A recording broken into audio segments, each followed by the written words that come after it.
నువ్వు నూరుతున్నప్పుడు, బయట తోటి చెమట నువ్వు తుడుచుకున్నప్పుడు, దండాన నీ సొక్కారేస్తున్నప్పుడు, నీ ఒంటి వాసన తెగ గుర్తొచ్చినప్పుడు,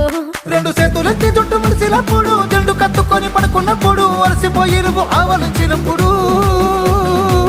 వచ్చుండై